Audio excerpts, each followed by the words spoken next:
Hello, hi, good afternoon to everyone.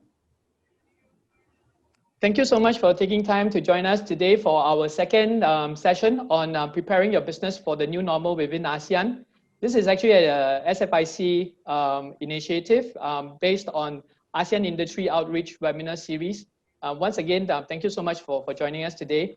Today's session is actually focusing on our next ASEAN country of interest. And today we actually are very proud to actually introduce the country of Vietnam. So what we're going to do is I will quickly show you the program for today. Oh, by the way, my name is Christopher. I'm the director for SFIC, and I'm actually taking care of industry development for those of you that are meeting me for the first time. So welcome again. Thank you so much for joining us. So as I mentioned, this is actually the schedule for today's program. First, we will actually have the ASEAN country focus, which is actually Vietnam, like I indicated earlier. Then next, we will have what are the prospects for Vietnam-Singapore cooperation and what we can do to support you. I will start with the latest business update on Vietnam. So with the COVID-19 pandemic breaking in most parts of the world, all economy and businesses are facing with the worst recession and the tightened financial condition. And Vietnam, as a country reliant heavily on trade, we also suffer very negative from the pandemic. As you can see, the GDP growth rate of Vietnam reduced dramatically. During almost 20 years, we register continuously the growth rate of about 7%, but from January to June period, our growth rate reduced to less than 2%. And for 2020, we expect to register a growth rate at about 3.8% only. And the two sectors that are negatively impacted the most are agriculture and services sectors. But still, we can see also some sign of recovery. The PMI index start to increase again from April to June, from 32 to 51, and also the industrial production index also increased with a relatively positive rate between 10 to 11%. As Vietnam is a big market with nearly 100 million inhabitants, so the domestic market in Vietnam is very important.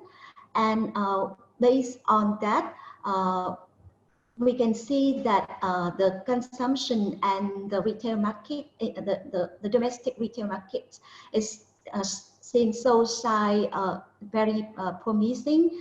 For example, the consumption index for the whole manufacturing remained at 4.3%, and the retail market value still went up by 3.4%. But we also estimated that around 8 million of workers in Vietnam will lose their jobs or be retrenched this year. The business sentiment in general is still quite positive, with nearly 90,000 new established business entities. And we can also see some bright prospect sectors such as electricity, electronics, oil and gas with quite high growth rates. Also for the foreign investor, Vietnam is now seen as a very promising destination for investment, and Apple set to produce 4 million over-ear headphones in Vietnam from this year, and it is the first time Apple start to manufacture a brand new product outside China. And LG also moved the production train from Korea to Haiphong, and Panasonic also moved a fridge and washing machine from Thailand to Vietnam, for example. And Foxconn opened its first factory in Bắc Giang this year. And with the EVFTA, the free trade agreement enter into force from the 1st of August, we expect that our manufacturing sector and also the export in general will increase to the European market. And also, you can see that according to the new to the recent survey, 15 out of 30 Japanese firms register with Japanese government to move their production to Vietnam under Japanese scheme to diversify the supply chain and reduce reliance on China. Also, in terms of export value, although the export value so side to decrease in comparison with last year period, but still for the domestic business, we can see that the value of export so side to improve with the growth rate of 7% in comparison to last year period. And Vietnam became our leading export market between January to June period with export turnover of 31.5 billion, an increase of 14%. And also China remained our very important export market with turnover of about 20 billion, an increase of 18% in comparison with last year period. So this quite positive result is based on the fact that during the first 3 months after the outbreak, Vietnam controlled quite well the COVID-19 situation.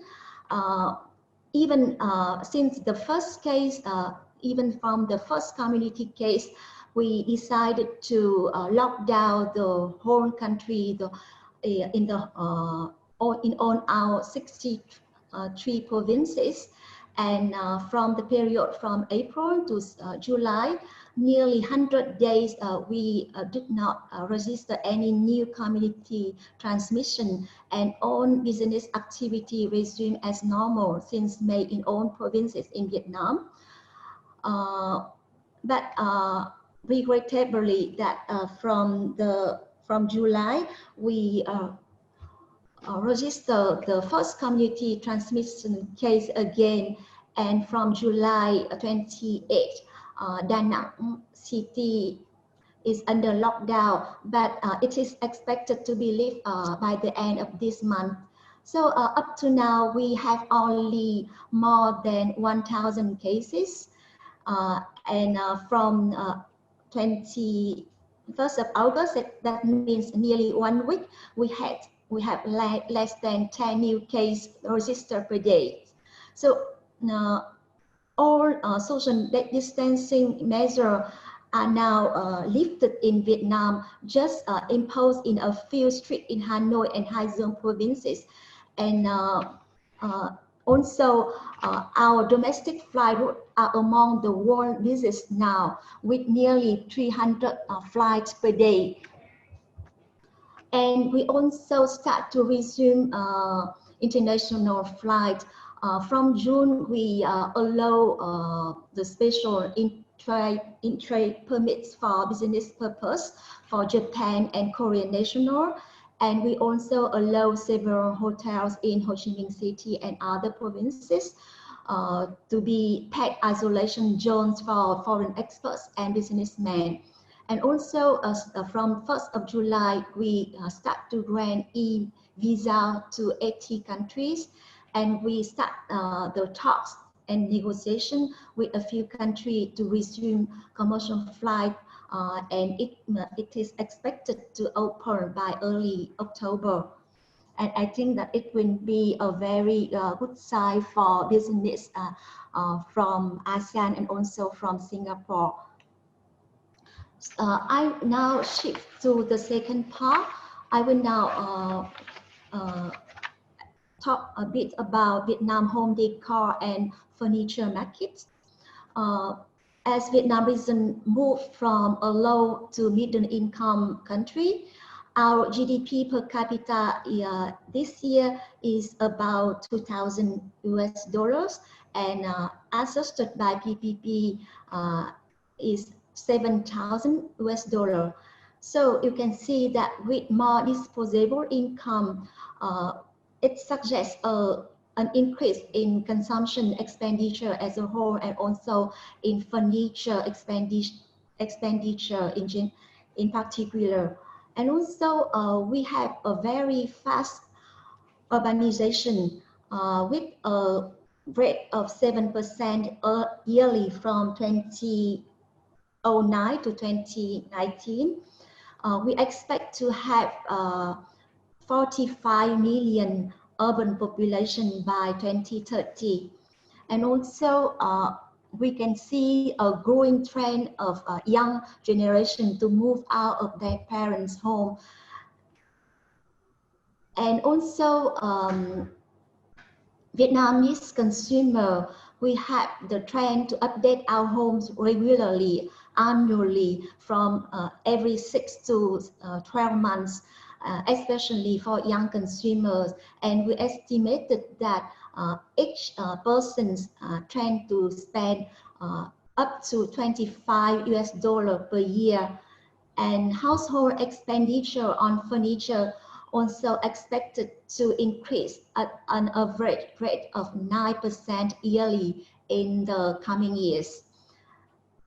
And the domestic demand for furnishing is expected to be at around 10%.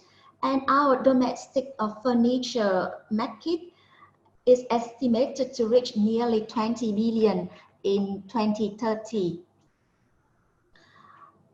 In terms of the structure of our furniture market, we have in total 13,000 firms as registered woodworking firms, and among them 60% are private companies and 31% are state-owned companies, and around 4% are FDI companies. But in Vietnam, the most important parts are carpenter shops or local small enterprises.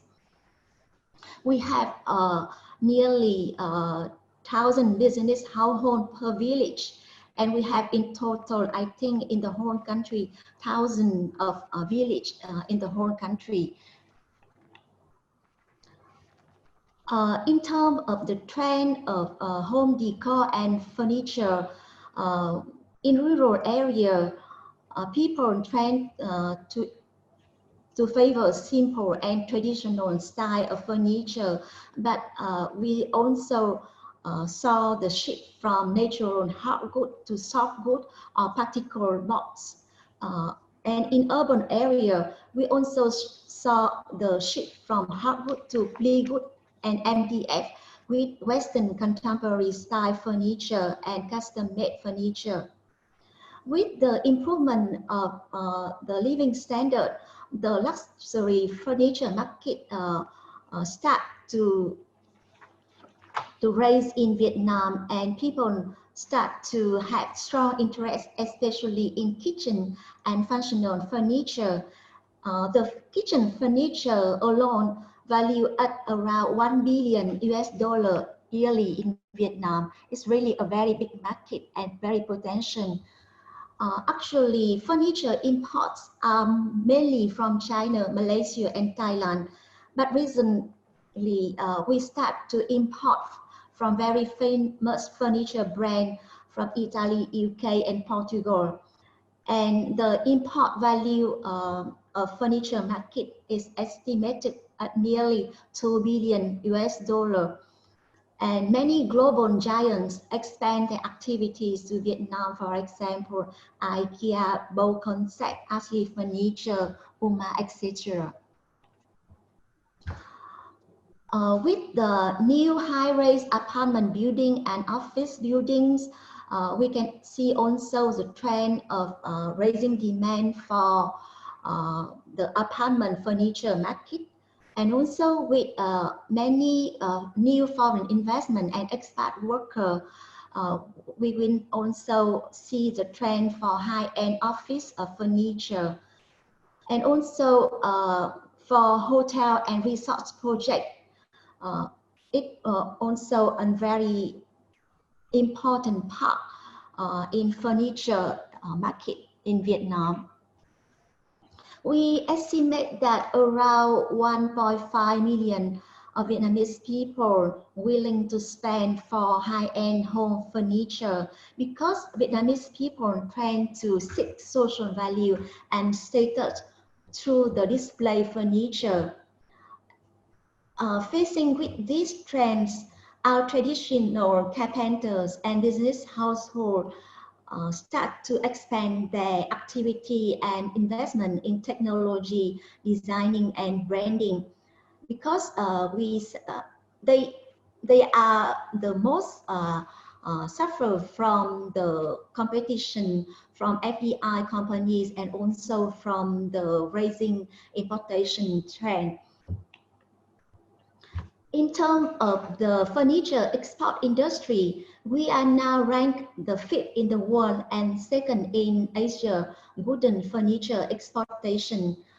In total, we export 10 billion US dollar in 2019, and almost from FDI enterprises, and we expect to double our export volume to 20 billion by 2025.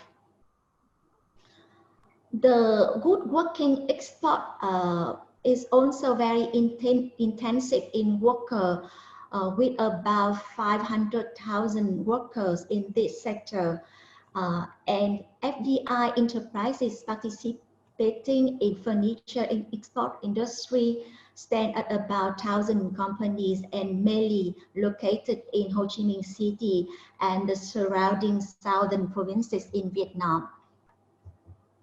Our main export markets are the US, the EU, Japan, and China, but we now export to nearly 100 countries in the world.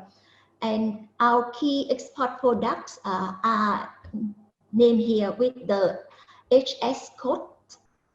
And our most competitive products are outdoor furniture and furniture for kids and office furniture, and also handicraft furniture.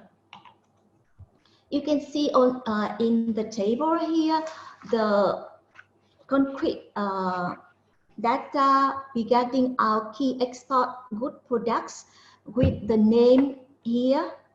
And you can see that for furniture alone, we export nearly 7 billion US dollar in 2019, and the growth rate in 2019 stand at 22%. Here is the top 5 foreign investors in wood processing industry in Vietnam, which are Taiwan, Hong Kong, British Virgin Islands, China, and Korea, and with their investment capital here and number of projects. So what are the COVID-19 impact on the furniture industry in Vietnam? In terms of importation, we are now little dependent on material supply from China, because we import mainly material from market outside China, such as Korea, Thailand, Malaysia, and Taiwan. And recently, the US become our most important suppliers of hard goods, with nearly 300 million per year. In terms of exportation, you can see also that by end of July 2020, we still export more than 6 billion with a growth rate of 7.6% over the same period last year, and of which 4.5 billion for furniture product. And in July alone, we export more than 1 billion and up 29% over the same period last year.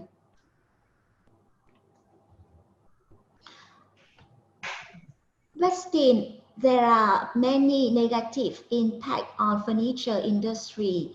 Our recent survey with 120 companies showed that half of them will see reduce in operation, will have to decide shut down temporarily, because a lot of SME face bankruptcy risk. But in general, our furniture market is expected to be sustainable because we have a quite big domestic market. And we continue to make many strong investment and effective changes in technology and governance to ensure our competitiveness. I would like now to move on to the prospect for Vietnam and Singapore cooperation. Vietnam is still quite competitive in terms of workforce costs. Our labor force is half price in comparison with Thailand, or 1/3 in comparison with China, or even lower than Philippines, for example. And other promising prospects for our cooperation lie on the fact that inside ASEAN, the demand for home decor and furniture will increase because the movement of goods across the border is becoming easier. For the US-China trade war, is also positive for us, because with the 10% of tax rates on all Chinese products, it indirectly helps our products to enter to US market, and Vietnam is projected to surpass China to become the America's largest supplier for furniture products in coming years. We are also a member of the CPTPP, and with the recent enter into force EVFTA, we expect to have the export value to CPTPP market to increase by 14% each year, and also the export value to EU markets to increase by 25 to 30% for the following 5 years. With this trend, many new foreign investment projects in goods and furniture industry entered to Vietnam market in 2019, and half of this from China to benefit from tariff exemption, and also to avoid the tariff imposed by the US. And here are the areas that we can collaborate. Firstly, in terms of training, we suggest the collaboration between our two countries to help Vietnamese workers to enhance their capacity to use different materials to produce furniture. For example, to combine brass, metal, marble, leather, or textile good veneers in one product, because our traditional carpenters used to use only wood products only, and they are not capable up to now to use different materials. And we also need the support from Singapore in terms of timber and leather treatment, also for packaging technology. And also we need your support to raise the awareness and to raise the awareness about the furniture certification. For example, the ISO, the BIFMA, and SCS. What are the importance of this certification for the furniture industry, for example? Because up to now, the furniture industry in Vietnam, especially traditional carpenter, they still not aware of this important. And also another area for cooperation is design, co-branding, and also distribution. We suggest something like a connectivity between designing in Singapore and manufacturing in Vietnam, and then marketing in Singapore, and then go globally.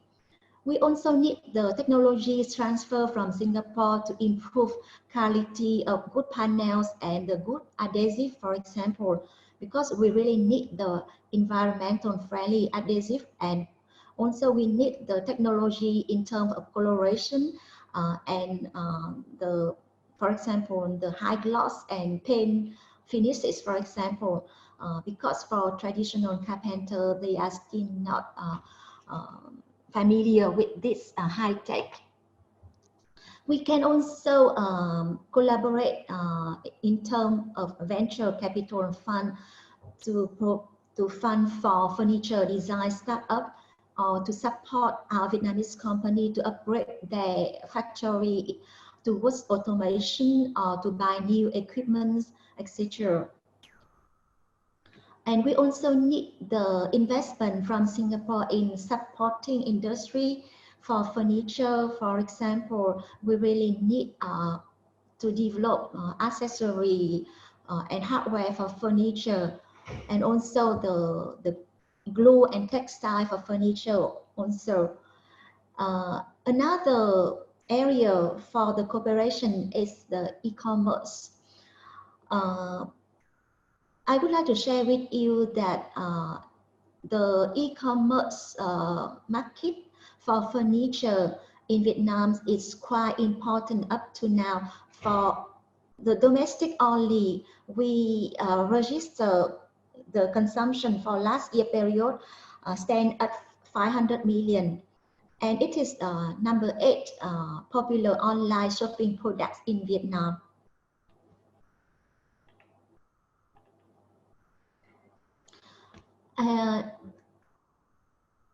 For those companies who would like to enter to Vietnam market, I would like to show here some market entry forms. You can enter the Vietnam market, mainly by through trading company and distribute to wholesalers, because in Vietnam we have mainly furniture shop boutiques in different furniture street in Vietnam. But we start also to have home center and department store and furniture showrooms for luxury and imported products. You can also rely on furnishing contractor for big projects, especially directly with, for example, with hotels and resort bidding, for example.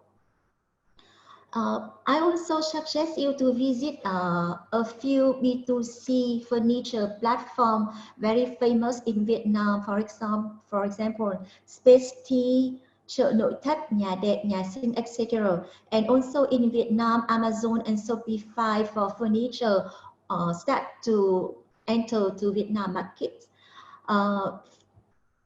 Last year, and also with the outbreak of COVID-19, our government support the furniture industry to build up the first B2B platform with the address here. And I would like to invite you to visit this B2B platform to have the direct connection with furniture manufacturer in Vietnam, and also to look for sellers from Vietnam. It's quite high-tech with the virtual 3D. You can see with 365-degree virtual exhibition online. I would like to share with you a few important trade shows in Vietnam, which are the VIFA, Vietnam International Furniture and Home Accessory Fair. It is an annual event in March. The Vietnam International Furniture Fair, it is also an annual event in November. And the Vietnam Wood and Furnitech exhibition an annual event in September and woodworking machinery exhibition in October. Almost these events are held in south of Vietnam, except the Viet Build International Building and Construction Fair. It is an annual event and held alternatively in October in different provinces from Hanoi, Ho Chi Minh City, and Da Nang. And we have also other small-scale furniture exhibition in Vietnam called Viva Gu and Viva Home in different provinces in Vietnam. It is also in an annual event. And we would like to collaborate with SFIC to perhaps bring SFIC members next year to Vietnam, or perhaps right after the COVID-19 outbreak, to attend these trade shows in Vietnam and to establish the business matching with Vietnam partners. And we also look forward to organize a webinar with SFIC members in coming months to organize B2B between Vietnam business in furniture together with your members.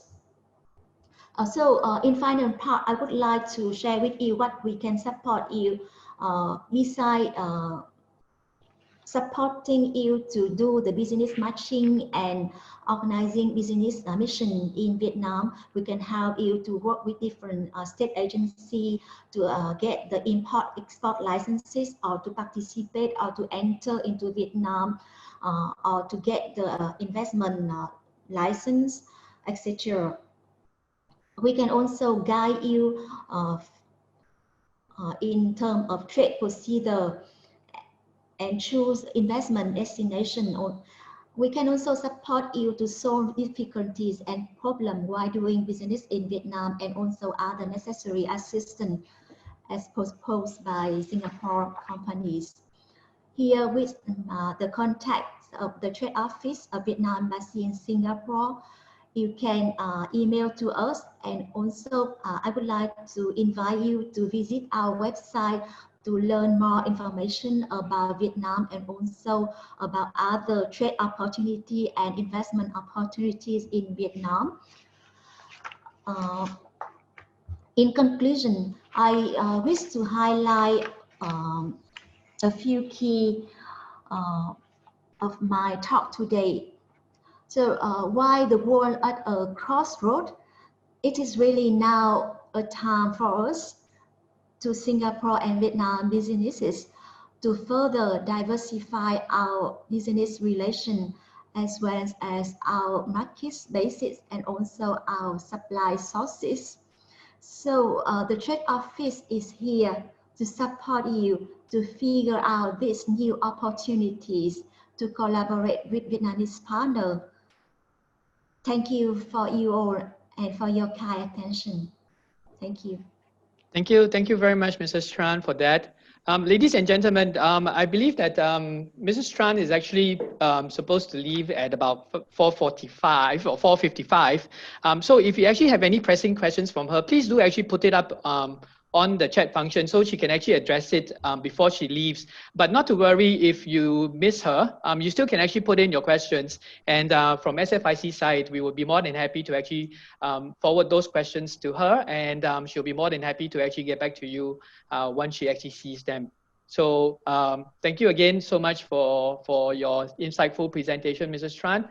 If I could actually just introduce our next speaker right now. Yeah.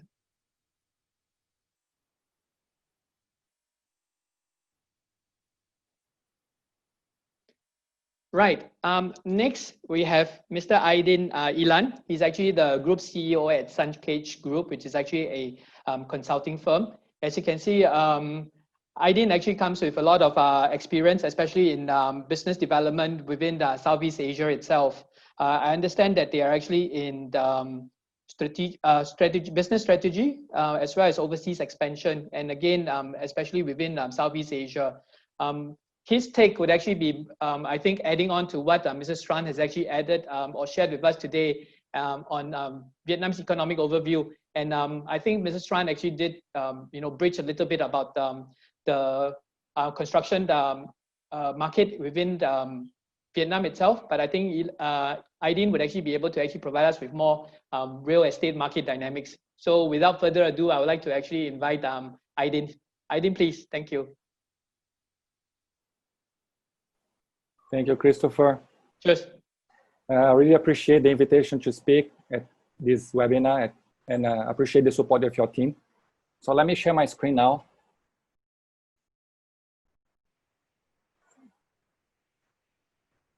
Okay, so thank you, Ms. Tran, Dr. Tran, to give us this very deep and detailed presentation. My presentation will focus on more general topics. So for this talk, we are bringing three main topics about Vietnam. So one is the economy itself, and the other one is the demographics, and then the real estate. So I will pick a couple of highlights about each of these three topics that we'll be developing and explaining in the next few slides. So just a slight overview about the economy first. So Vietnam is the second fastest growing economy in ASEAN. Okay, it has been growing around 7% in the last few years. And if you take a look on the projections for this year, and these projections are for the World Bank, Vietnam will be one of the least impacted countries by COVID. So it's still posting positive growth from 2.7 to up to 4%, according to the different prediction, the forecasting. And in 2021, is expected to recover and to hit the 7% average growth rate, as similar to the growth rate of the last 10 years. So this is quite an impressive recovery. And as I mentioned, Vietnam is doing much better than most of the countries globally, not only in Southeast Asia, but in the world. So the GDP in 2019 was 262 billion. Is the fourth lowest in Southeast Asia. So as Vietnam is still considered a frontier economy compared to Cambodia, Myanmar, Laos, but obviously is the biggest in terms of the economy, and it's probably will be upgraded to a emerging economy very soon because of the pace of the growth. Let's deep dive a little bit more. So one of the key highlights that I want to bring to this presentation is about the growth of Vietnam. Not only the GDP growth, but the consumer power growth. So in this chart, as you can see, you have the annual growth rate for the GDP per capita. So this is a very strong and good proxy for consumer power. As you can see, the country is growing, is posting almost like from 10%, 25, 26%, and ultimately growing around 8, 7%. So this is a direct impact in the consumer power. And so even though Vietnam is coming from a lower base, the pace of the growth for GDP and the impacts of the growth of GDP in the consumer power is quite strong. Sorry. And when we talk about FDIs, the inflow of money that is coming to the country, so Vietnam is also posting a lot of good news. So in 2019, they had $39 billion approved in licensed projects, new investments coming. And most of these projects are concentrated in manufacturing, but the real estate sector is also very strong. And then wholesale and construction, they are also taking a huge stake of this share. And the other highlight is about the key investors. So long ago we heard that, oh, only China is investing in Vietnam. The biggest investor in Vietnam was China, but this has changed a couple of years ago. And as you see in the chart in the left, Korea is actually the biggest investor last year for Vietnam, followed by Hong Kong and then Singapore. So all these three countries surpassing China. China is currently the 5th biggest investor in Vietnam. So the country has becoming a very attractive destination for capital sources from all around the world. And as you see on the right side, some industries, there's some dynamism coming. It's not only about manufacturing anymore. Obviously, manufacturing is still the key sector for investors, but it's becoming much more sophisticated and more dynamic. Going deep, explaining a little bit about the demographics. So a little bit of overview. Vietnam is the third biggest country in terms of population in Southeast Asia. It's around 100 million people, and it's just after Indonesia and Philippines. Indonesia with almost 250 million, and Philippines with slightly over 100 million people. So it's an extremely relevant country in terms of population in the region. And if we take into consideration the Vietnam population on a global scale, Vietnam is the 15th country, biggest country in terms of population. So it's not only relevant in the region, but it's also relevant on a global scale. The population is still quite young, so which reflects a low dependency ratio. So the dependency ratio, we measure, the population over 60 years divided by the population from 15 to 60 years. So the active population, economic active, versus the population that is not economic active anymore. So it's still a young country. This means that Vietnam will be able to take advantage of what we call the demographic bonus to still grow. And the country has an opportunity to become rich before getting old, which is quite a huge trend for some countries in Latin America and Europe. So they already stopped growing in an accelerated rate like Vietnam, but the population still grows. So this poses many different challenges for countries that with aging population. So which is not the case of Vietnam for now. The urbanization rate is still very low. So 30%, 38% of people live in urban centers in the cities, and is one of the lowest in Southeast Asia. So it's behind only Cambodia, Myanmar, and Laos. But as Dr. Tran presented in the previous talk, it's accelerating quite fast. So let me give you a little bit more details about the impact of the demographic dynamics in Vietnam. So what you can see here is a comparison among a couple of emerging and frontier economies in Southeast Asia. And this is the segmentation of class, okay, income class by income. And as you can see, from 2017 to 2013, Vietnam is one of the countries that will post a highest annual growth in their established middle class and affluence. So which means that this portion that currently is beyond 25%, is likely beyond 25%, will be almost 50% in about 10 years. So imagine the dynamics of consume and the sophistication of the consume of this new upper middle class coming to the market, which is the blue block here. And also the middle class getting into the consumption market. So we definitely expect a revolution in the way the Vietnamese consume, bringing opportunities for a lot of companies that want to explore the Vietnam market, for not only for this growth, but also for the dynamics that you can see in this slide. So currently, the affluence and the established middle class, so these two portions, the 5% and 20%, they represent already 25 million people.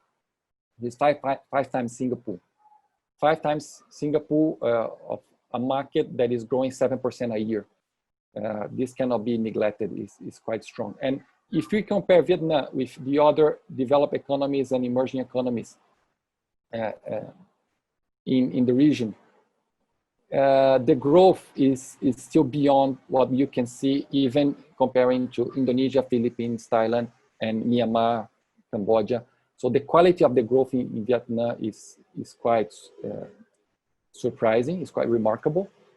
And Vietnam, because of the pace of the growth will have a larger established middle class and affluent class comparing to the other emerging economies in the region.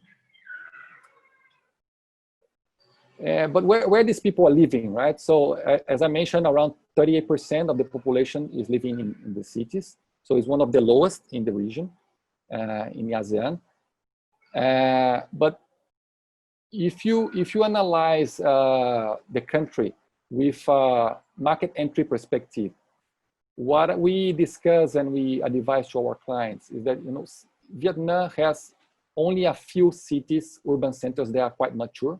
So there are only 2 urban centers that we can consider as highly mature, which is Hanoi and Ho Chi Minh. And you have other 3 centers that are big, are quite relevant, but is not highly mature, which means that it's quite easy for you to enter the market, to enter Vietnam, if you target only 2 of these regions. And from there, you can explore other parts of the country.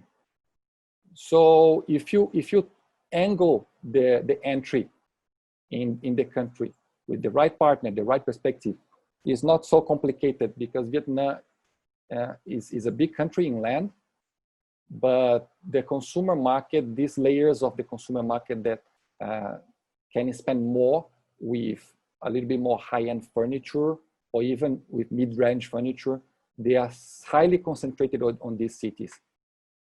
So you can target, if you only target the main cities, you easily you cover around 18-20 million people.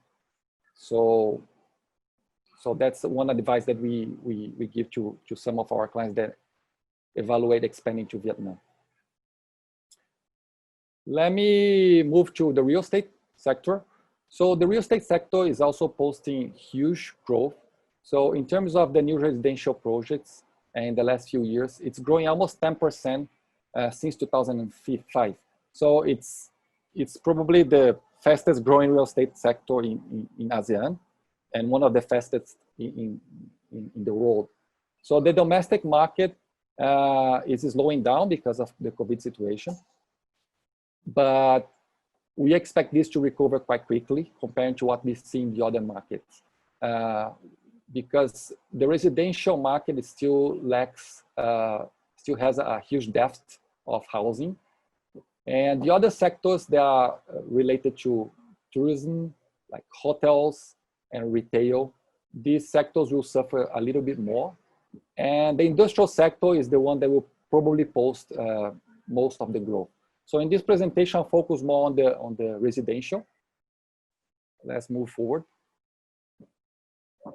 So what you see here is the residential area of housing, okay, in million square meters from 2005 to 2018. And on the bottom, you can see the annual growth from 2005 to 2018.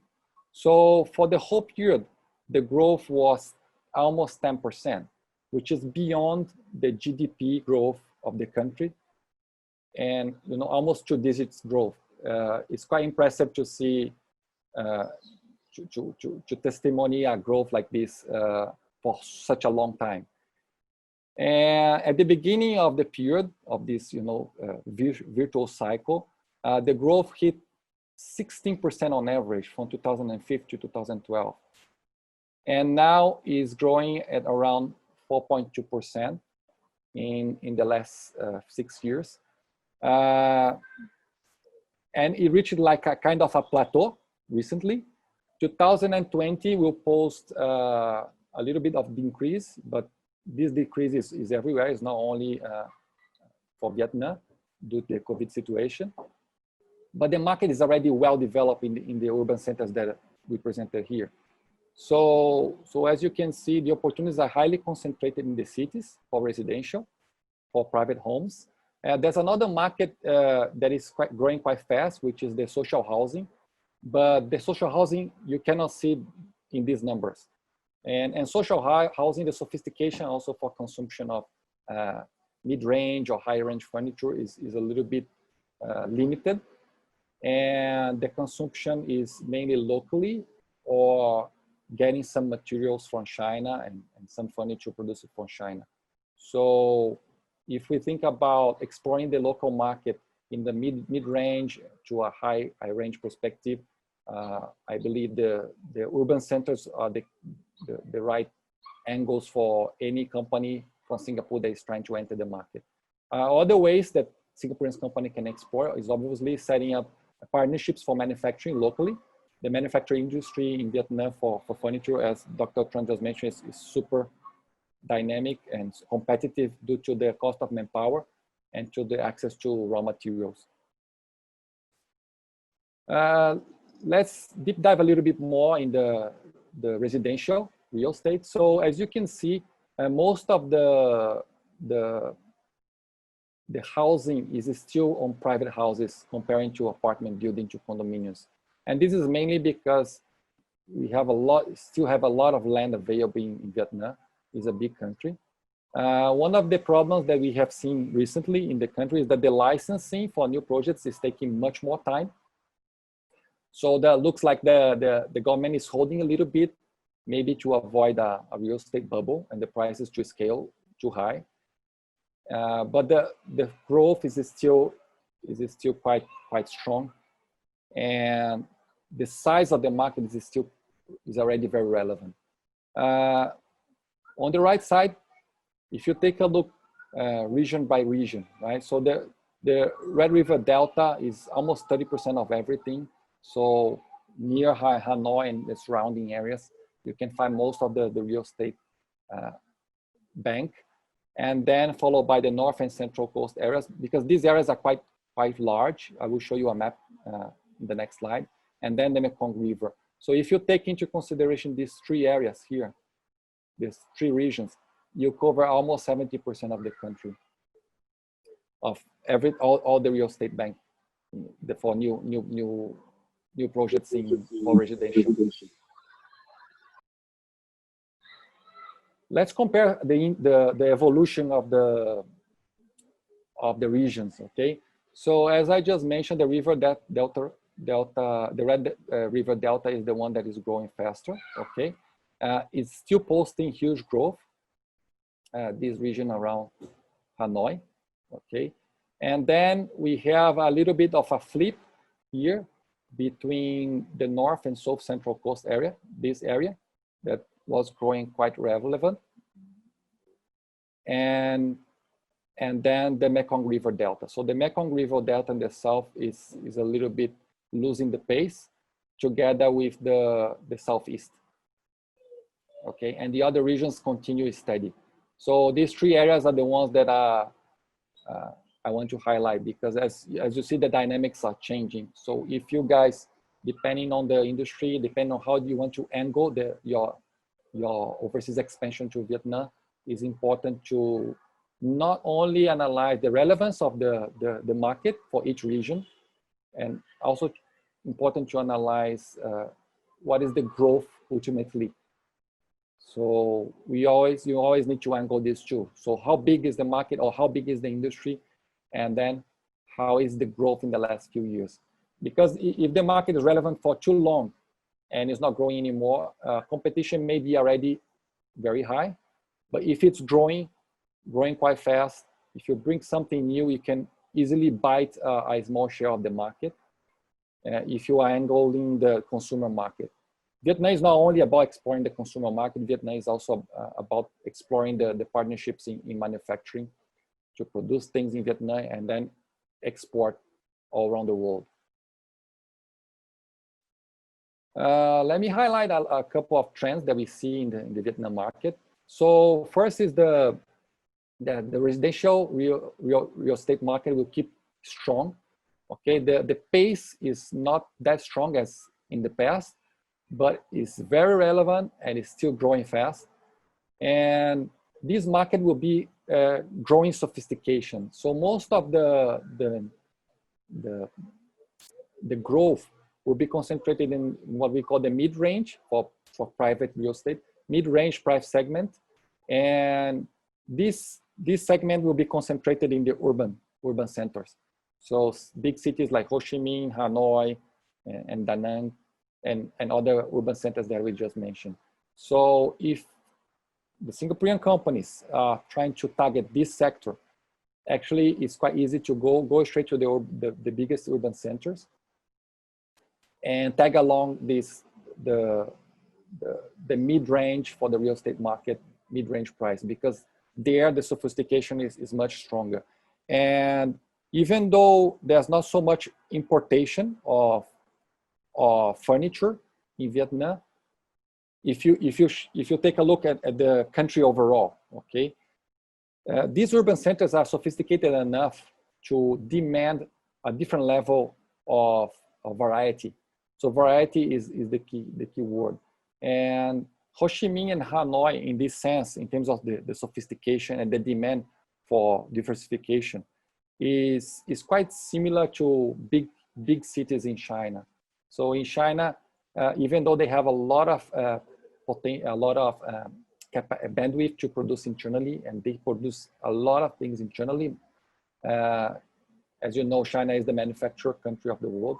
Their importation is growing quite fast because they demand sophistication, diversification. And this inflow of more sophisticated goods goes to cities like Guangzhou, Shanghai, Beijing, the big centers, and even Chengdu, you know, the rising stars of China, the cities with over 10 million population. And Ho Chi Minh and Hanoi, in a way, Da Nang, they have a similar dynamic. So again, if you take the right angle, there are lots of opportunities to be explored in Vietnam. The new supply continues a little bit limited. So the speed of growth is going down because the process for approvals, new approvals, is taking a little bit longer. And particularly in the last semester, the bank of new housing is still high because there are not so many units being sold during the COVID period. There's still movement in the market, but it is lower a little bit. We don't feel that this will affect and it will totally transform the residential market. You know, the pillars, the foundation of the market are quite well established, and there's still a lot of demand for residential. And there's a growing sophistication, and there's a huge growth of in the higher portions of the income by the population by income class. So the country is getting quite excited for Singaporean companies to explore in the way we see. And in the next 5 years, the analysts are expecting also a new wave of growth in the neighboring provinces. So the same sophistication level that you see only get more mature in Ho Chi Minh and Hanoi will start to appear in the neighboring cities, in the smaller cities, what we call the tier 2 cities. And this will pose a very interesting opportunity for the companies that are able to go there and establish in the market for now. Because in future, if they are already established from these urban centers, they are already there. After they position their market share, they can grow further within the country. And lastly, in terms of investments, the land is still the preferred investment for most of the capitalists that are entering Vietnam. So it's easier to sell and to build in small land and to get approved for the projects than the very big projects, which are highly controlled by the government. So for the investors that have a lot of capital, okay, there are many opportunities in land. This is a little bit of speculation. So as you know, when the country is growing, and this happens with most of the frontier and emerging economies. So people see the real estate market as the easy and more concrete market for any kind of investors. And the local investors, they have limited level of information to invest overseas. So they just go and buy land or invest in a small property. And the investors with more structure, they also diversify, and the first natural and clear path is to go to real estate. So if you go to Vietnam, every big economic group, bank, under the bank or a telco, they have huge positions in real estate.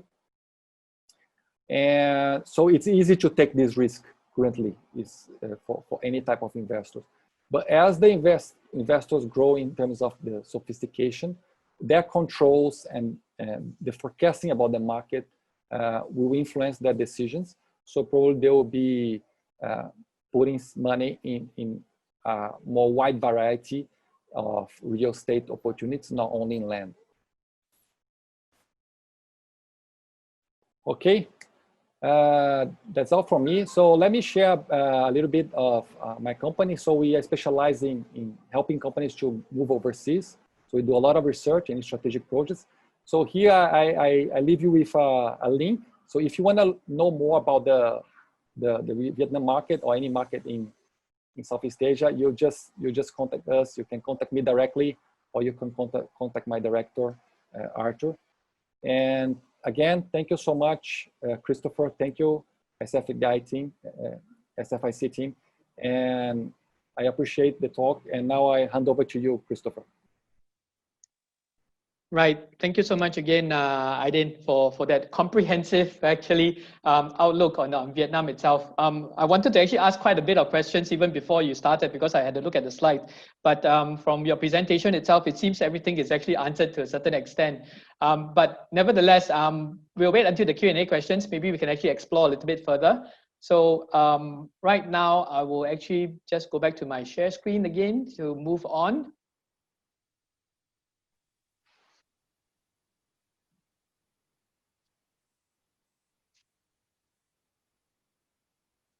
Right. Next, we have Mr. Richard Laity from PEPC. If you don't know what PEPC stands for, maybe I'll let Richard actually give you the full name of what PEPC stands for. As you can see, Richard is actually from a resource and environmental management background. That's his specialty in forestry, and he has actually over 15 years of experience with demanding roles in the urban farm and industrial platforms. So without further ado, I will let Richard share his presentation and views with us on PEPC. Richard, are you with us? Thank you, Christopher. Yes, I am. Could you share my presentation, please? Sure. Yes. So thank you very much for SFIC for hosting. I will look after Southeast Asia, so I'm looking forward to showing how PFC can be a good tool for Singapore, as it's an influencer in Southeast Asia, and also to share a little bit about how we're working in Vietnam, where it's close to me personally. My first job there was 15 years ago when I first started. So it was great to hear about the booming economy of forestry from Dr. Tran, and we will show how we're playing a role in Vietnam to maintain the sustainability credentials of the forestry sector, as well as it was interesting to hear from Aydin about some of the socioeconomic parts, which show not only is forestry important for the industry, but also the rural areas. And this is one of the opportunities that PFC has in Vietnam. So Christopher, I can move to the next slide, please. And it is about how PFC has been working for 20 years in the space of sustainability, and what is the current situation of PFC. Chris, next slide, thanks. We have seen an enormous growth. Back 2 slides, sorry. Yes, that's it. We now have 325 million hectares of forest certified under PFC, with 20,000 chain of custody certificates. And this has meant that we're working in more than 50 countries, 47 of them are endorsed. And I'll let you know what that means, because Vietnam is one that's on the way. Next slide, thanks. We are a small NGO in Switzerland, but we are an association of national forest certification systems, and so we are enabling countries and the stakeholders that use forests to demonstrate their sustainability. And we use robust third-party certification with international accreditation that enables, once you're certified, you can be accepted everywhere. The name, I think I didn't actually answer your challenge, Christopher, is the Program of Endorsement of Forest Certification. Originally we called the Pan-European Forest Certification System, but you'll find out that we've grown much more beyond Europe in the 20 years. And we are responsible for a large area of the world's forests to be certified. Next slide, thanks. So looking a bit around Singapore and the Asia Pacific, is we are providing what we call our bottom-up approach that makes this accessible and usable, practical for countries such as Vietnam to have their own brand, often used for domestic markets, with PEPC being used for international recognition. And this is how we enable the local context and use credible, robust certification systems. However, we allow the local context to be considered. So here you can see the different countries around the APAC region that are using PEPC as the international framework. And these are the different logos, and one encompassing logo is PEPC, which is the alliance that provides mutual recognition for all these national systems. Next, thanks. So the question is, we have a complex certification system that demonstrates sustainable forest management as well as chain of custody. So how do we actually check all of our members that you just saw meet these international benchmarks for SFM? And it is 250 requirements at the international level. Sometimes it could be up to 400 at the national level. And this is one way we provide assurance that each of the countries is meeting internationally recognized or international expectations on sustainable forest management. Next, please. This is some of the work we do in those photos, but what comes out of all the hard work is these documents that enable our standards to be scrutinized. So it could be what you see here, Malaysia, China, or American standards. They all operate at the national level. However, they meet PEPC's international requirements. Next, please.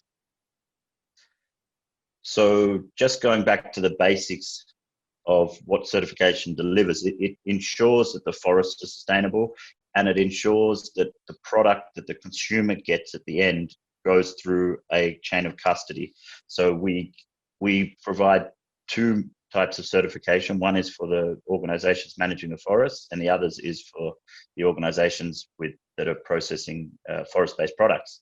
This enables customers at the end to know that the products are legal, sustainable, and traceable. And I'll let you know more about the market benefits later. Next.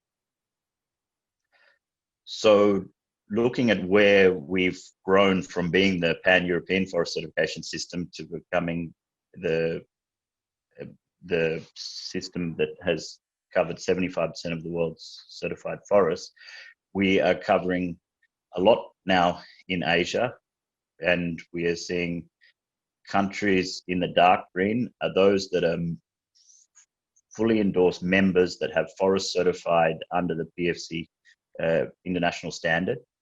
And then in the light green, we see the next wave of countries which are members of PEPC, like Vietnam, that you'll learn about more. They are members and they're currently getting their system checked to become endorsed to produce internationally recognized forest products. And then in the third color with the yellow, we have countries that are mobilizing their stakeholders to prepare for certification. So you can see we've got a good coverage of the consumer countries, and we're now covering, especially in Asia, most of the producer countries that are delivering products to markets in such as Vietnam. Next, thanks. So we talk about how we can work, because sometimes international standards are seen as a non-tariff trade barrier or a way of protecting economies that have all their forestry well established. But we are also aware that in our formation, we were built by the Forest Owners Associations of Europe, and we have a commitment to delivering our certification that includes smallholders, which are a very important part of Southeast Asia, and even in countries like Finland, producing a lot of the forest of the wood is coming from smallholders. And so we are very proud of the fact that we have more than 1 million small forest owners as part of the certification system. And this is something that we hope can work for countries like Vietnam, where the cooperatives are there. We need to recognize their sustainability, and it's our bottom-up approach that enables this. Next, thanks. So we do this through group certification, and this is for the forest owners. They can join as a cooperative or an association to be able to access certification. Next, thanks. Then we also work with the processes like your companies in Singapore that we have multi-site certification that can allow you to expand the scope of your certificate. That might only be for the head office or the main processing unit. It can also go to newly acquired or the new parts of the business through multi-site chain of custody certification. These are the two ways, one for the forest, one for the factories, to access certification to be able to show to the markets. Next, thanks. So let's focus a bit on Vietnam. I went there first with my CEO, Ben Gunnenberg, in early 2015, and we worked with them to make their own certification system. They have this booming forest economy. They have a huge amount of wood processed in the country as well as grown in the country. And the Prime Minister made a decision in 2018 to make the Vietnam Forest Certification System, and they became a member of PEPC. And now we are seeing quite a large uptake in the rubber industry, which is a very important furniture component, and also in the acacia industry that is feeding not only wood chip but all of the composite materials that we heard. The trend is going from these natural forest of tropical mixed hardwoods and now going to more uniform products such as acacia. We are also working to make the projects in Vietnam include the smallholders, which certification is always challenged by. So Vietnam is a very new member, but a very strong member, because it's got the government support, which is making it accessible, been in the local language, with local auditors implementing international certifications requirements. Next, thanks. Then we look at what's the market impact. So what does it show for a company in Singapore to get certified? It really shows that you are committed to best practice and continuous improvement, as well as these other sorts of benefits that signals to your buyers that you are part of the long-term forest sector. Next, thanks. And what's the benefits of being PEPC certified? You can access markets with leading retailers who have procurement policies that are 100% certification, access the markets that have public procurement requirements or even regulations like the EUTR. PEPC meets the requirements of many regulations with the traceability, due diligence processes. And also you get to contribute to the Sustainable Development Goals, which everyone needs to report on in this decade. And you can show how you're contributing to that at a business level or part of your association or country. Next, thanks. So let's just see some of the big companies who are using PEPC as part of their policy, and these are some significant brands that are currently specifying that PEPC certification is required, and this is going to grow. Some of these companies are present in Vietnam, and this is good news that they're using PEPC to demonstrate their commitment to sustainability. We focus on one more next, please, with the John Lewis brand from England, a very innovative company, and they have a policy which shows that PEPC is the top level of their supplier requirements, where they are using it to show to their investors, to their customers, that they are using trusted timber sources. And I hope that the businesses that are on the call today and the stakeholders can see that PEPC is a tool to mitigate risks, to meet their own policies, and show it's a better way of doing business, as John Lewis says. Next, thanks. So this is my last slide about what can PEPC do. Not only do we certify the factories and the forest, but we also are an alliance to provide a range of tools, and we can work with you to engage and build capacity within your company. We can work on pilot projects and campaigns that fit your business development, and we can also make market links with business matching. This is the PEPC family, those 50 members from all over the world, from Germany last year, and we look forward to having more people using our system and seeing this as a long-term partnership for demonstrating the sustainability commitment and the credentials of the products that you're delivering to the market. Next. So this is my contact details. You can talk to PEPC on these different social media pathways. Also online, we have people from our marketing team. And I'd just like to remind us about the SDG number 17.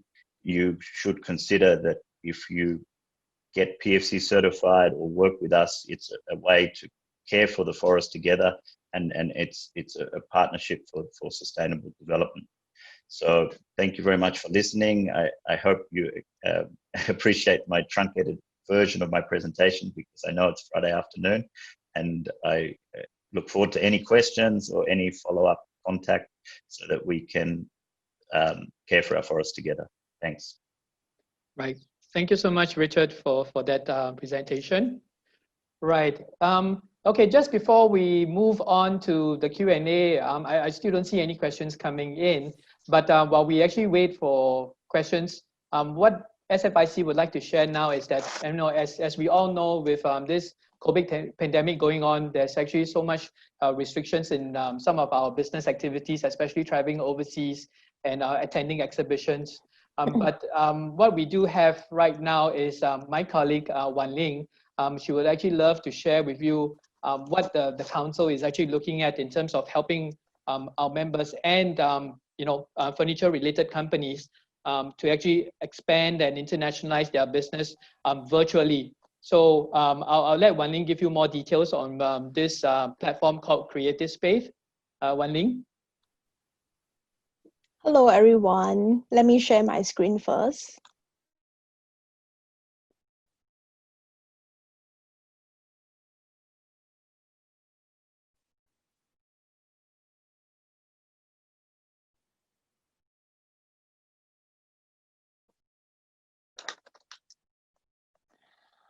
Good afternoon, everyone. So I'm Wan Ling from SFIC. I'm pleasured to introduce you an industry-led e-sourcing and marketing platform, Creative Space, today. Creative Space is a B2B e-marketing and sourcing portal. You can find inspirational content, 3D product showcase, project listings, and a series of furniture and finishing product there. So if the user is interested in certain product, they can request for quotation in this platform directly. Our main target audience for this creative space is like architect, specifier, interior designer, and regional retail trade buyers. There is a series of features in creative space as well. We have 3D brand showcase. It showcases your product virtually and display them in full 3D. So the user will be managed to have more details of your product and the product will look more appealing. It helps when the buyer cannot visit your showroom or see your product physically. There will be an add to cart function in the platform as well. So the user can actually request quotation and it will bring the immediate leads to your brand.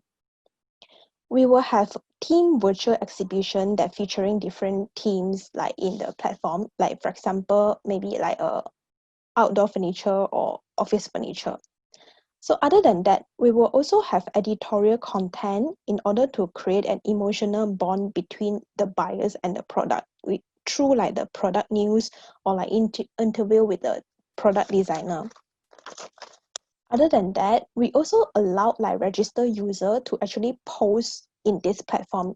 They can post the latest projects and then they can request for like furniture and finishing quotation. And only those who have the brand that already onboarded to Creative Space can respond to the listing that posted by the user. To add value, we also provide data analytic dashboard so the onboarded brands can check on your brand performance and keeping track of web traffic of your web page. Besides that, SFIC is also collaborating with Wisla e-marketplace to curate a showcase, feature our leading furniture and furnishing brands as well. From the site layout, you can see that we are presenting a very clean, aesthetic, and user-friendly design to promote a better and overall user experience for participating brands. As for marketing effort, we also will be planning a series of marketing initiatives to help the brands to connect with your target audience better.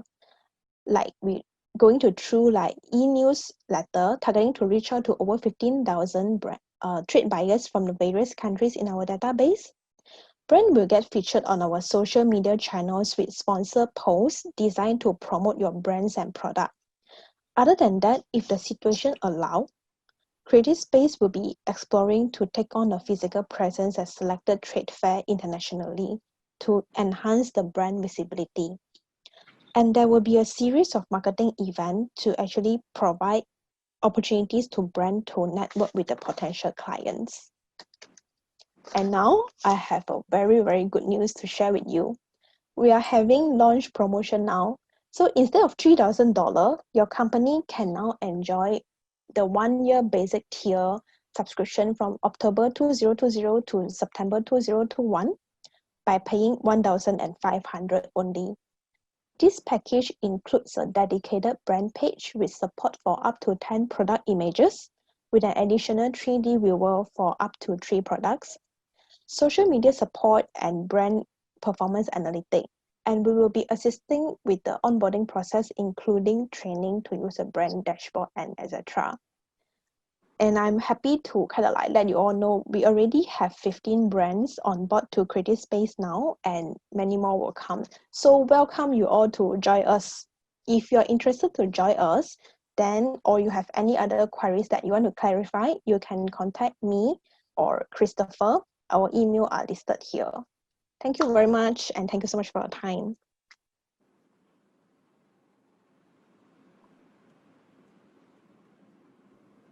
Thanks so much, Wan Ling, for that. So once again, people, especially now, with us being stuck at home, and also buyers not being able to travel, I think this is actually the next best alternative for you to actually explore in terms of actually how to reach out to your existing as well as new buyers and consumers as well at the same time. So now I think we are running a little bit late, but nevertheless, I would like to actually open the floor to any questions. So if you actually do have, you can unmute yourself, let us know who you are, where you're from, and then you can maybe direct the questions to our speakers for that matter. So any takers?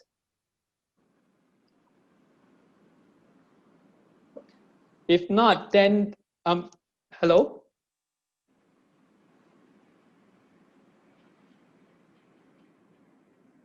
No, okay, no.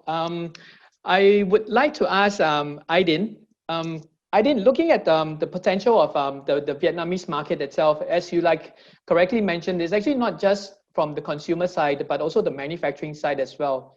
But knowing the fact that today's group of participants in this session actually spans across all spectrum, in this case here, like from manufacturing all the way to retailing.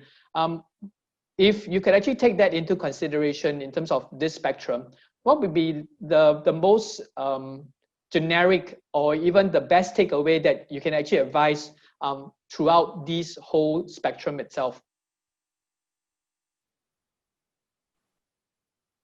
Hello, Christopher. Okay, if I understood your question, you are inquiring about so how to take advantage of the opportunity, how your members can take advantage of the opportunity. Yeah, regardless of whether they are from the manufacturing side or even from the retailing side itself, because I know both industries are relatively different, but in terms of the opportunities in Vietnam, what would be the best takeaway, that would actually cover all these particular industries for that matter, or sectors? Okay, our takeaway for any company, not only in furniture, okay, and design, interior design, for exploring Vietnam, is to find a local partner that can handle the local issues, local challenges for you. Because as you know, Vietnam is quite a complex country in terms of the importing licenses and in terms of setting up the business there and managing the the local regulations. And these regulations has been more open recently for foreign companies and for private companies, but it's still not easy. The framework, the way we handle business in Singapore is very different than the way we handle business in anywhere in the world. Singapore is like a checklist culture, super transparent, the procedures. So just follow the procedures, you check the boxes, and then you go in. But you can approach Vietnam and most of the countries in the region with the same mindset, because it's not like as straightforward as it looks. So finding a local partner, someone that you trust, someone that already has a knowledge about the market, about the procedures that you need to go through to bring your business in, and also not only knowledge but the network. If your business rely on distribution, someone that also has the distribution or is able to tap on other local partners to build the distribution network for you. This is mandatory. And we have a lot of inquiries from clients that they just want to go, right? They just want to go. So they take the easy approach, the very practical approach. Then, yeah, let's go for business matching, and then we go there. So they spend a lot of money with a project, and they travel there, run a lot of meetings. So they learn on the way. And then they come back is sometimes a little bit frustrated because they say, oh yeah, it's very complicated. It's more complicated than I was expecting. I was expecting just to find a partner in 1 week time. Trust you don't bid like this. And knowledge, you don't build knowledge like this. So obviously the gut feeling, the practical experience is super important. It's the most important, actually, the practical. You need to go there. But there are cheaper ways to explore, you know. If you are not 100% certain that Vietnam is the right place for you, just embark in a mission trip, attend some exhibitions. Obviously, we are talking about after COVID, right? So for now, we need to rely on webinars like this to gather some knowledge. But test the waters first. You need to test the waters, and you don't need to spend too much money for that. You know, you travel there, attend the exhibitions, and talk with people. You don't need to exhibit your products. You know, you just go there and take a look and network with people. If you really want to test your products, then you go and exhibit. But before doing that, you just embark in a mission trip, 3-4 days. You will be like overloaded of new information, new contacts. And from there, you start building the knowledge, the more in-depth knowledge, and validate your assumptions about the country. Depending on the scale of your business, then I advise, because if the business is quite big, right? So what the bigger companies do, they do research. So then they do internal research, or they hire someone to help them, because there's the cost of the project is nothing for the cost of the size of the opportunity for them. Because these guys, the big guys, when they go in, they want to go and you know, establish something more relevant and grow faster. So these more bigger companies, not talking about the bigger SMEs, you know, the medium to big size companies, they will always do research, because the decision needs to be backed by a in-depth analysis of the country in different angles, you know. The structure of the market, the competitors that are already there, the pricing points, the regulations, and any other entry requirement. So, but I understand the SMEs don't decide like that, and in-depth research can be quite expensive for most of them. So just go for the cost-effective and the optimal, which is embark in a mission trip, gather knowledge first, test the waters, and then you find a partner and you go in. Don't go alone. Okay, thank you so much. Yeah, I think you've actually raised a very good point in terms of actually, you know, looking for local partners. And Dr. Tran is actually back with us. That's great. Because Aydin was actually just mentioning about finding local partners, and I believe you also mentioned very briefly about a business matchmaking session that you know, we between SFIC and VTO that we will actually be doing. So maybe you can share more with that, and then we will come up with a date for that. Dr. Tran? Yes, I apologize for miss a big part of our webinar, because I have an urgent meeting and I could not refuse my ambassador. So I would like to continue with the idea that to connect with a Vietnamese partner, you will need to find a local partner, because besides the suggestion from Aydin, I would like to mention that in comparison with Singapore, the cost for all kinds of services in Vietnam is very cheap, and in comparison with your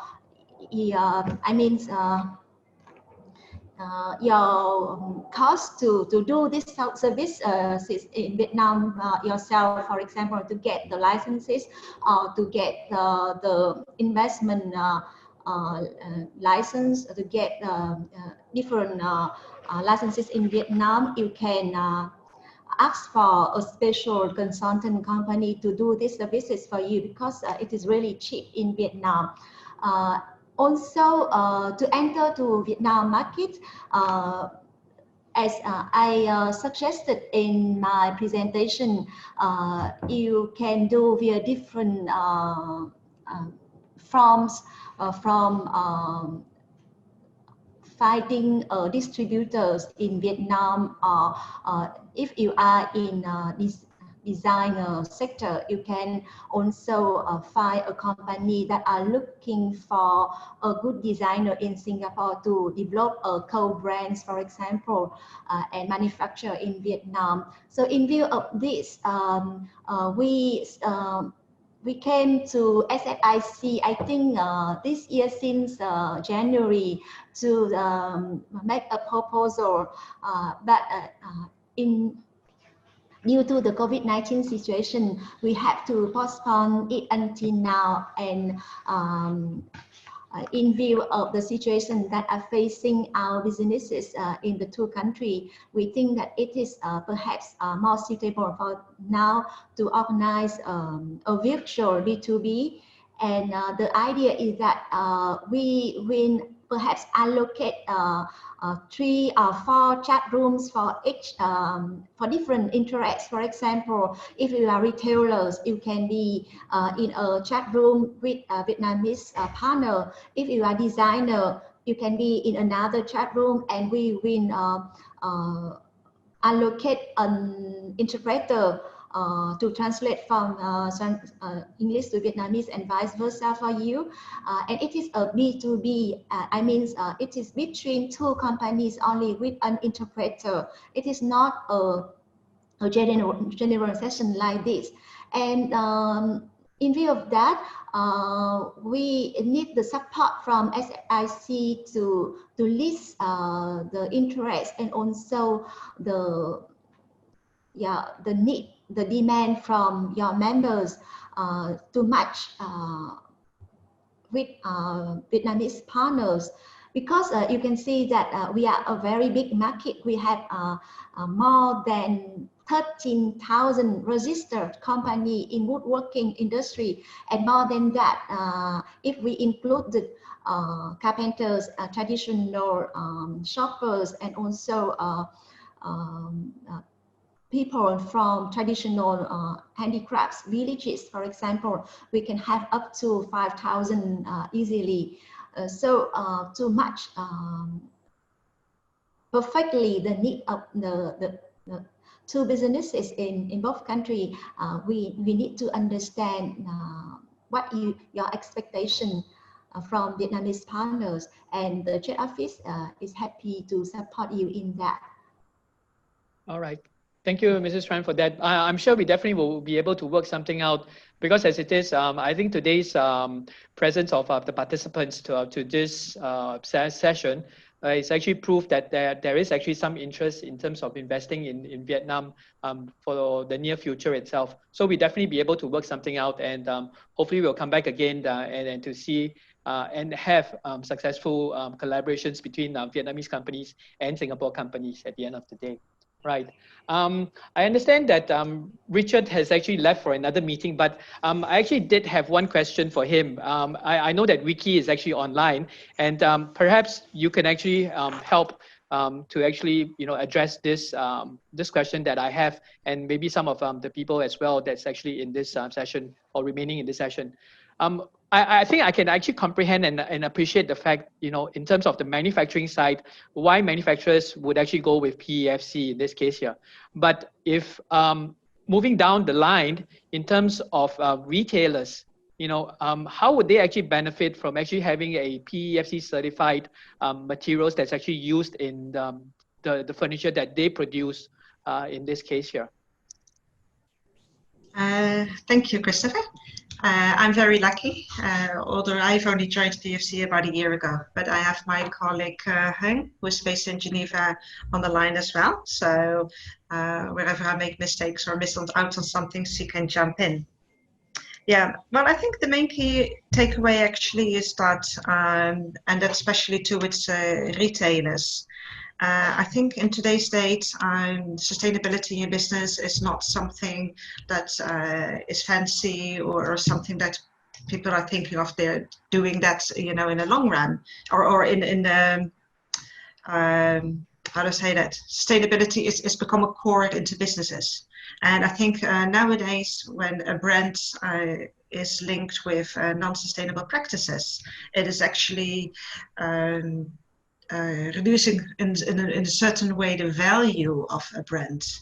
So I think these are some very important things to reconsider.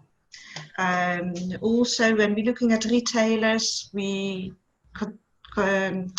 continuing are looking more on the entire supply chain. So customers actually are demanding more to know where the materials are coming from. And they have to be able to address that. And especially when we're looking for big brand owners or big retailers, when they have their annual sustainability reporting, they are valued and they are categorized according to the efforts that is made down into the supply chain. All right, thank you. Yeah, because I think with customers becoming more discerning, and also some of them are actually supporting the fact of sustainability in this case here. I think retailers do actually need to have a look at using materials that are sustainable or certified, in terms of addressing these issues that discerning customers would have moving forward itself. Yeah. All right. I think we've actually gone way past the scheduled time that we actually have for this session itself. But I believe that all speakers that have actually come on today has actually shown us and shared with us some very pertinent points about the Vietnamese market, as well as in terms of sustainability with PEPC itself. So I think I will let everyone go and enjoy your Friday evening, as well as look forward to the weekend. But nevertheless, if there's any questions that you have for our speakers after this, if you thought of it only after that, not to worry, just send an email over to SFIC and we'll be more than happy to redirect it to the various speakers that's actually on today. We will also be sharing this recording and we'll actually be providing a link to all of those that have registered. So not to worry if you miss out on some of the areas. So please do bear with us until we have the recording ready. We'll be more than happy to actually send everyone the link. So with that, I again like to thank all our speakers that's actually present here today. I wish you all the best. Please stay safe, and we look forward to actually having more such of these engagements. So cheers. Thanks everyone. Yes, thank you. Thank you so much, Christopher. Cheers, bye. Thank you, Chris. Thank you everyone. Thank you, Ms. Dr. Tran. Bye. Thank you, bye.